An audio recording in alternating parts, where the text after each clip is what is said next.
asiinin banamaa kunoo keessallee baay'ee guddaadha jechuudha. Jabaa jabaa atiitu jabaa yaa jabaa amrii teenya hunda.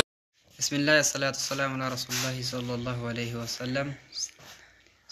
Assalamu alaikum warahmatullahi wabarakatuhu.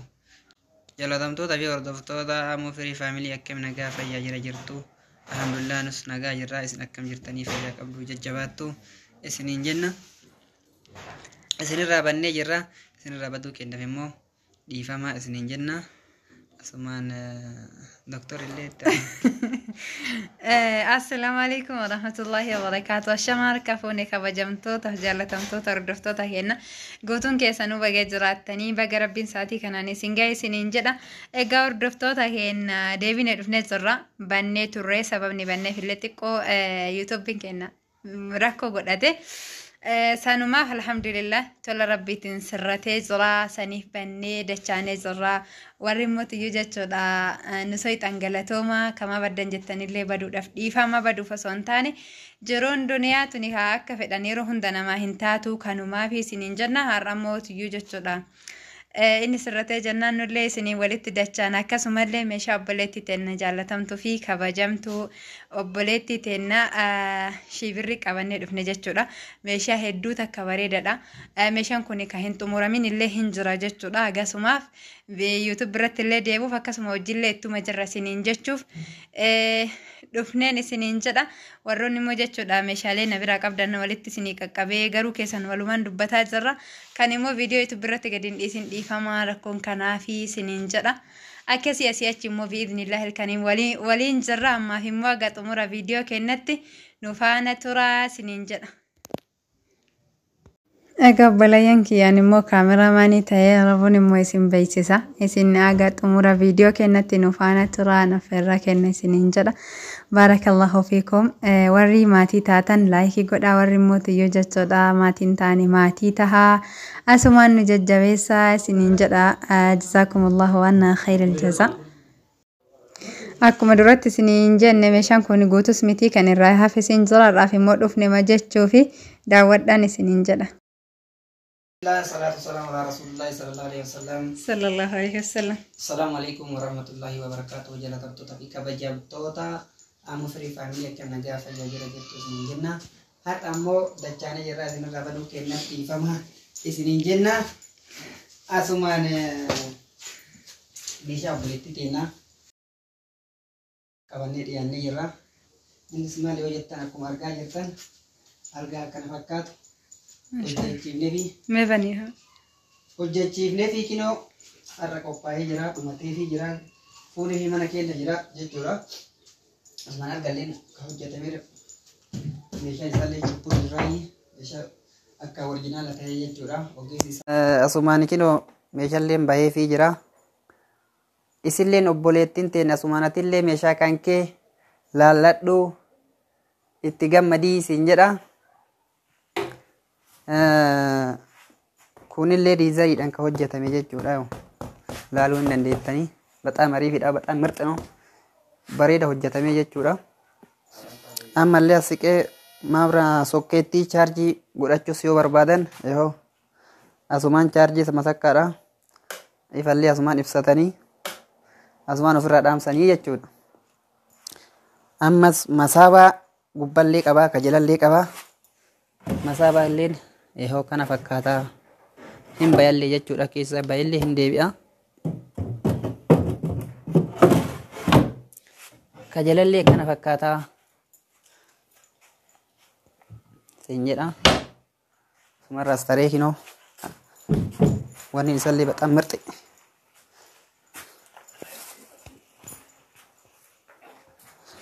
Kunillee asiin akkana fakkaataa jechuudha. Duubni isallee liizariidhaan hojjetamee bahee fi jira. Itti gammadii siin jedha obboleettii tiyya. Argaan kan keekinoo akkana fakkaatee seeba'ee jira. Asillee yoo as tartee jette asillee kinoo isuba qabaachuu kara lachiidoo.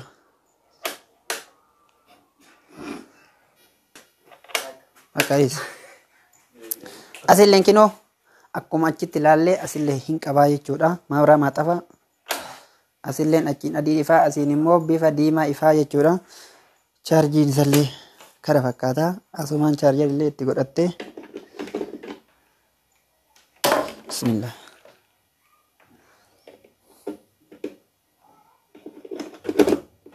Te godhattee kennu silkii ilaal akkasumarraa itti chaarjeffattaa siin jedha akka. Kunillee asumaan masaabaa akkuma sanii masaabaa lama qabaa gamaa gama naannoo. Masaabaan isaa mirxiidha. Akkaataan itti hojjetame bareedaadha. Kajalallee akkana fakkaata. Ammas waan laalka hiciitii waan barbaadde keessa kaachuu dandeettu kan hin mul'anne isii malee jechuudha. Isii fi abbaa manaa isiitiin alatti namni biraas keessa seenuu hin dandeenye. Innis maal yoo jetta yoo akkatti hin mul'atu garuu as jalli isaa saaxinii icciitii qabaa jechuudha. Asiin banamaa keessallee baay'ee guddaadha jechuudha. Waan barbaadde waan feete kaachuu hin dandeetta. Waan barbaadde sitti naqattee yoo jette khalaas itti cufatee isiniin jedha. Kabajamtoota hordoftoota meeshaa tokkoffaa ta'een jechuudha. Meeshaa tokkoffaatiin hojjetamee jira. Sibiilli isallee sibiila tokkoffaa ta'een kan hojjetame. Asumaan gatiin isallee meeqa jettanii gammadtamee isin akkasuma. Gatiin isaa 47 hojjetamee jechuudha. 47 hojjetamee dhumatee gatii isallee asumaan baradhaa isinidha. Egaa obboleen kenna viidiyoon kenna kan guyyaarraa kana fakkaata. Algaan kun immoo akka hedduu takka dasisiin jedha abdii qaba. Dhugaa algaa baay'ee murtiidha. Baay'ee bareedaa ta'edha. Obboleetti yaa rabbiin nagaan itti si galchee itti si haa fayyadamsiisuun siin jedha. Manumatti hin rakkamne jechuudha. Akkasii ammaaf immoo jechuudha. Agaa wanti hafillee itti xumuramee jedhu bakka isa tursiisan kaa'uuf diigaa jiran jechuudha. Isinitti argisiisuuf kan yoo duraa rakkabame jechuudha. Akkasii warri ajajachuu barbaadanillee algaan akkuma sadarkaa isaatiin jira jechuudha. Tarii amma akkanatti widdii ta'uu fakkaata kan kanaa gadillee jechuudha. Akkuma istaayilii isaatiin jechuudha. Ammallee saayiziin isaa guddaa ta'eef xiqqaan garaagarummaa qaba jechuudha. Kanaan ajajachuu dandeettanii algas tahee meeshaalee biroollee isiniin jedha. Kana fakkaata immoo meeshaan nuti har'a finnee dhufne jechuudha. Wallaahi dhugaa takka maashaallah baay'ee takka bareeda. Bakka hicciitii qaba. Akkasumallee jechuudha sibiilli irraa ittiin hojjetamellee sibiila baay'ee mirxii ta'edha. Rabbiin immoo warra ala jirtan guutuu keessa warra fagoo teettanii jechuudha meeshaa garaagaraa xalabattan rabbiin nagaan galchee sitti sinaa fayyadamsiisu. Viidiyoon kenna kan guyyaa har'aa kana fakkaata. Aga viidiyoo biraa walitti deebinutti viidiyoo biraatti walitti deebinu.